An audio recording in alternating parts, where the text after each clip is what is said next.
Hello everybody, how are you all? I hope each one of is fine and doing great in your studies. Yes, and today was our examinations, so I hope आप लोग का examination बहुत अच्छा गया हो सभी का, जितने जितने शिफ्ट्स में था, जिसका भी था। एंड मेरा फर्स्ट शिफ्ट में था and yes we can say कि इन कंपैरिजन टू 1 अगस्त आज का जो भी पेपर रहा हमारा, जितने भी शिफ्ट्स आए थे ईजी थे एंड माइन वॉज टू। तो इजी था पेपर, इजी टू मॉडरेट आप बोल सकते हो, लेकिन yes still I did only 61 questions, ठीक है। 40 इन रीजनिंग एंड कॉन्ट में मैंने सिर्फ 21 अटैम्प्ट किया है। एंड रीजनिंग में 1 क्वेश्चन वॉज फ्रॉम मीनिंग वाला जो था, जिसमें आपके वर्ड्स आ रहे थे, आई थिंक 2 या 3 ऐसे ही करके आ रहे थे, तो इसमें मुझे थोड़ा सा डाउट है, तो आप लोग बताइएगा आप लोगों का क्या आंसर आ रहा था। एक वर्ड शायद हायर करके बन रहा था HIRE and second one is HEIR या HIR ऐसे करके था, मतलब तो मैं थोड़ा सा कंफ्यूज हो गई क्योंकि एक ही जैसे वर्ड्स लग रहे थे, एक हायर को छोड़ के एक दो वर्ड जो थे एक जैसे लग रहे थे, तो मुझे काफ़ी डाउट हो रहा था कि क्या आंसर आएगा, 3 या 2 या 1। तो इसमें मैं थोड़ा कंफ्यूज हूँ, आई थिंक मेरा रॉन्ग हो गया, तो मैं इसे अनअक्यूरेट मान के चल रही हूँ। तो आप लोग अपना आंसर बताइएगा मुझे। तो यही ओवरऑल मेरा रहा। एंड तो कॉन्ट में as I told you yesterday कि कोई ज़रूरी नहीं है जो 1 अगस्त में हमारी जो शिफ्ट में जैसे पैटर्न आ रहा है, थोड़ा बहुत आपको चेंज देखने को मिलेगा। वही क्वेश्चन स्वैप हो सकते हैं, तो स्वैप तो नहीं, बट हमारे में अप्रॉक्सीमेशन देखने को मिला था। सारी शिफ्ट्स में आया है, ठीक है। तो 6 क्वेश्चन थे आई थिंक, तो मेरी भी आई थिंक मैंने भी नोटिस नहीं किया था। लास्ट मोमेंट में जब मेरे पास 54 सेकेंड बचे थे तब जाके, क्योंकि मिड में उन्होंने डाल रखा था क्वेश्चंस को अप्रॉक्सीमेशन वाले, तो एट लास्ट आई थिंक 1 या 2 क्वेश्चन मुझसे स्किप हो गए उसके, लेकिन आई थिंक 5 या 6 क्वेश्चन आए थे, तो मैंने अटेम्प्ट किया है। लास्ट का 1 या 2 क्वेश्चन मुझसे रह गया है, ठीक है। तो ये इसी वजह से कॉन्ट में मेरा कम रहेगा, अदरवाइज़ ईजिली डुएबल थे। 65 प्लस आप कर सकते थे, yes, because shift was easy, ठीक है। मैं अपने शिफ्ट की बात कर रही हूँ, उसके बाद वाली शिफ्ट्स तो वही एस्पायरेंट्स बता सकते हैं जैसा रहा होगा उनका एग्जामिनेशन। सो नॉर्मलाइजेशन बिल्कुल होगा, तो आप लोग परेशान मत होइएगा। जिनका भी एग्ज़ाम था 1 अगस्त को, जिन्होंने 45, 47 या 50 जितना भी जैसे भी किया है, ठीक है, just believe in your self, ठीक है। आपने इतनी मेहनत की है, आपका अटैम्प्ट जैसा भी रहा जो भी था, क्योंकि शिफ्ट के अकॉर्डिंग होता है सब कुछ, जिसका जैसा भी रहा था, मॉडरेट था, हार्ड था, तो उस चीज़ को लेके आप लोग बिल्कुल परेशान मत होइएगा कि आज के पेपर इजी आ गए, हमारा टफ था तो हम सिर्फ इतने ही कर पाए हैं। ऐसा कुछ भी नहीं है, ठीक है। बिल्कुल भी पैनिक मत होइएगा, परेशान मत होइएगा। नॉर्मलाइजेशन होगा ही होगा, तो मार्क्स बढ़ेंगे, ठीक है, डोंट वरी। परेशान होने की ज़रूरत उन लोगों को है जिनके शिफ्ट्स ईजी आए हैं, जिनके अटैम्प्ट अच्छे हुए हैं, क्योंकि marks obviously decrease and increase हो सकता है, तो उन्हें परेशान होने की ज़रूरत है। आप लोगों को परेशान होने की कोई ज़रूरत नहीं है।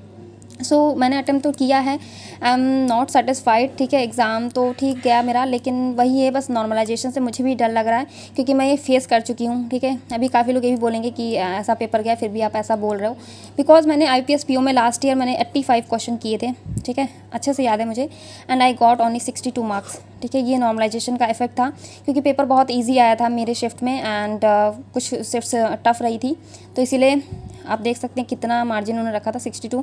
बस हाँ, by God grace cut off clear थी, because cut off was I think 59 point something थी, तो इस वजह से कट ऑफ क्लियर हो गई थी। बट इतना देख सकते हैं आप गैप था, तो कट ऑफ इस वजह से मुझे थोड़ा सा वो लग रहा है। बाकी UP cut off last year जैसा कि आप लोग सबको पता होगा 47 गई थी, तो उस अकॉर्डिंग देखें तो अब कुछ भी हो सकता है, तो उस बारे में मैं प्रेडिक्शन बिल्कुल भी नहीं करूँगी। ये सब तो उन्हीं लोगों का काम है जो एजुकेटर्स हैं या जो भी काफ़ी वेल एक्सपीरियंस्ड, वही बता सकते हैं आपको कि कट ऑफ क्या रहेगी क्या नहीं। लेकिन आपने अगर अपनी तरफ से बेस्ट दिया है एग्जामिनेशन, ठीक है, एंड आपकी एक्यूरेसी है, तो आप लोग जरूर मेंस की प्रिपरेशन स्टार्ट कर दीजिए, without worrying about the result, without waiting for the result कि रिजल्ट कब आएगा, क्या क्लियर होगा या नहीं होगा। आपको किसी से पूछने की ज़रूरत नहीं है, ठीक है, कि इतना अटेम्प्ट किया मैंने, क्या क्लियर होगा या नहीं। आपने अगर 45 प्लस आपका अटेम्प्ट है, कहीं से भी हो, 45 या 47 के आसपास, ठीक है, तो आप लोग मेंस की तैयारी कीजिए, ठीक है। अगर नहीं भी होता है इन केस, तो आपका अभी RRB क्लर्क है, एंड उसके बाद आपके बैक टू बैक सारे एग्जामिनेशंस लगे हैं, कहीं ना कहीं आपकी प्रिपरेशन काम आएगी ही आएगी।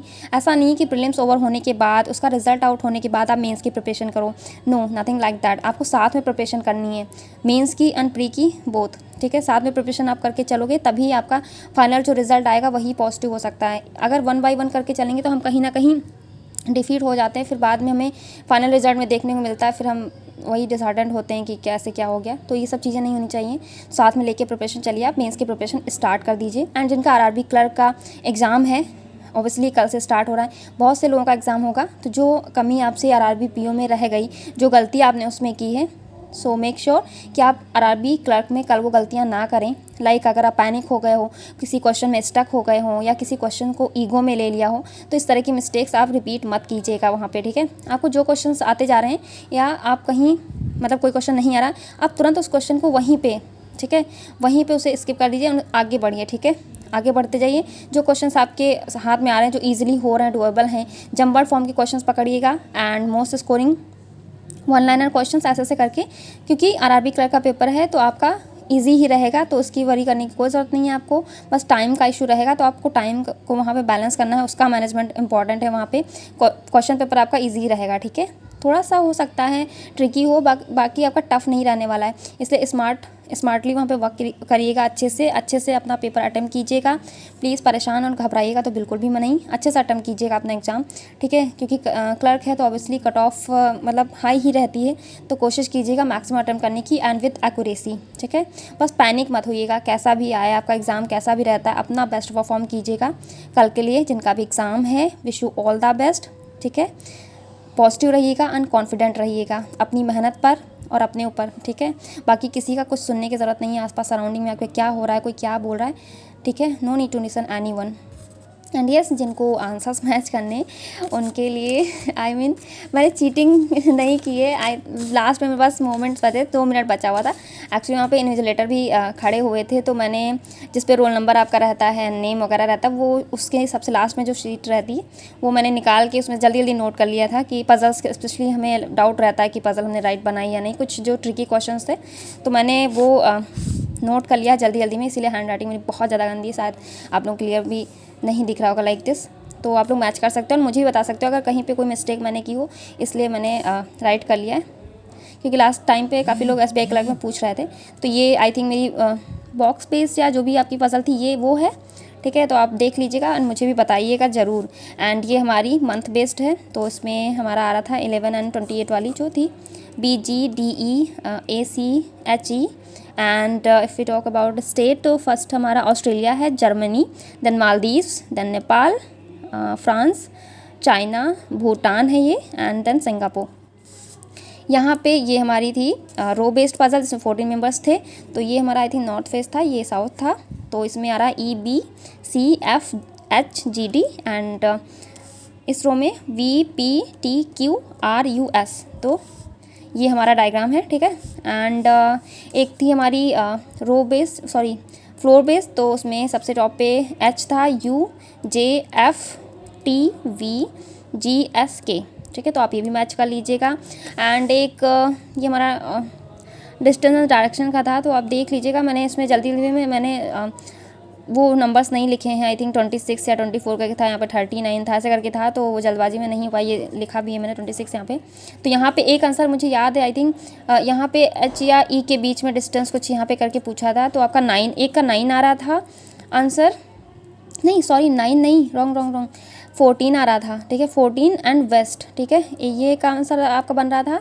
And second one was I think north east करके था, ठीक है, ऐसे नॉर्थ ईस्ट आ रहा था, ठीक है। तो ये आंसर्स थे आपके 2 आई थिंक। एंड एक था हमारा ये वर्ड मीनिंग वाला क्वेश्चन, शायद रॉन्ग हो गया, मैंने अभी आपको बताया ही, जैसे कि इसमें वर्ड में मैं कंफ्यूज थी, तो एक हायर बन रहा था, एक ये था, एंड इसमें कन्फ्यूजन थी, तो आप लोग मैच कर लीजिएगा। आई होप आप लोगों का सबका सही हो ये आंसर, ठीक है। एंड एक वर्ड था हमारा स्वाइप करके था, ठीक है, वहाँ पे आपको इनकी कोडिंग नहीं दी थी, सिर्फ आपको W वहाँ पे प्लेस वैल्यू दी हुई थी, जो हम मतलब आइडेंटिफाई ईजिली कर सकते थे। एंड एक P का था, E का था, तो बाकी 2 प्लेसेस बच रहे थे, तो उसका स्वाइप ही बन रहा था और कुछ नहीं। तो ये वर्ड आएगा हमारा। टैक्सीडर्मी में हमारे मोर देन 4 पेयर आ रहे थे, ठीक है, तो 5 का ऑप्शन ही नहीं था, तो ये हमारा राइट हो जाएगा। एंड बस इतना ही था आई थिंक रीजनिंग में। बाकी तो आपके इनइक्वालिटी वगैरह तो कुछ नोट जैसा करने था नहीं, उतना टाइम भी नहीं था मेरे पास। सिलोजिज्म था and one more question I think yes blood relation का था। ब्लड रिलेशन एग्जैक्टली मुझे याद नहीं है, बट आई थिंक एक में आंसर आपका पैटर्न आई थिंक मैटरनल या पैटर्नल ग्रैंड मदर करके ऐसा आ रहा था। एंड एक मतलब मैंने ऑब्वियसली क्वेश्चन मुझे नहीं याद है तो मैं नहीं बता पाऊँगी आपको, तो मैं कंफ्यूज बिल्कुल भी नहीं करूँगी। ऐसे ही था, मतलब ब्लड रिलेशन तो ऑब्वियसली सबने कर ही लिया होगा, तो उसकी बात नहीं करते हैं। स्पेशली पजल में वहाँ पे मेरे आसपास जो भी लोग बैठे थे वो भी पजल में स्टक कर गए थे, मैच कर रहे थे, उन्होंने पूछा भी था मुझसे, इसलिए मैंने सोचा शायद किसी को कोई डाउट हो तो आप लोग देख लोगे, इसलिए मैं नोट करके लाई हूँ जल्दी जल्दी। तो आप लोग मैच कर लीजिएगा, अगर मेरा कोई कहीं पे मैंने कोई गलती की हो, मिस्टेक की हो, तो आप लोग ज़रूर बताइएगा मुझे। एंड प्लीज़ आप लोग सब लोग अपने अटेम्प्ट ज़रूर शेयर कीजिएगा विद द सेक्शनल, ठीक है, कितना कहाँ पे हुआ, एंड स्टेट वाइज अपनी एक्यूरेसी भी बताइएगा, सब लोग बताइएगा। एंड प्लीज़ अब परेशान मत होइएगा, आरआरबी पीओ का एग्ज़ाम हो चुका है, जिसका जैसा भी हुआ है, ठीक है। अब आगे आने वाले एग्ज़ाम भी फोकस करिए, ठीक है। आरआरबी क्लर्क है हमारा, उसके बाद आईबीपीएस क्लर्क आएगा, आईबीपीएस पीओ है, एसबीआई पीओ, एलआईसी, बहुत सारे एग्जामिनेशंस हैं, ठीक है। तो अपॉर्चुनिटीज़ की कोई कमी नहीं है, इसलिए डिमोटिवेट नहीं होना है, ठीक है, परेशान भी नहीं होना। जो हो गया सो हो गया, आने वाले एग्ज़ाम पे फोकस करना है, अच्छे से मेहनत करनी है। जो गलतियाँ हमने कर दी या फिर जो हमसे नहीं हो पाया, वो हमें आगे जो हमारे अब एग्ज़ाम आने वाले हैं उसमें हमें अपनी जो भी क्या बोलते हैं कसर निकालनी है, ठीक है। तो अच्छे से मेहनत करनी है और अच्छे से अपने पेपर पर ध्यान देना है, पढ़ाई करनी है, एंड बस अच्छे से हमें जॉब चाहिए, चाहे कहीं भी होना चाहिए, कोई ज़रूरी नहीं अगर आरआरबी पीओ हमारा अगर ख़राब हो गया, नहीं भी हुआ इन केस, तो ऐसा नहीं कि हम परेशान होकर बैठ जाएं। आगे जो एग्ज़ाम है, जो अपॉर्चुनिटीज़ हैं, उनका बेनिफिट उठाइए, अच्छे से प्रिपरेशन अब अच्छे से करिए, ठीक है। एंड मेंस की प्रिपरेशन भी साथ में स्टार्ट कर दीजिए, सब के सब, ठीक है, जिन्होंने जितना भी किया है, जैसा भी रहा है, साथ में आपको प्री भी देखना है एंड मेंस की भी प्रिपरेशन करनी है, ठीक है। सो यही ओवरऑल मेरा रिव्यू था एग्जामिनेशन का, काफ़ी लोग पूछ रहे थे, तो that's all about it everyone. Thank you, and yes जिनका कल एग्जाम है, once again wish you all the best, ठीक है। Thank you everyone.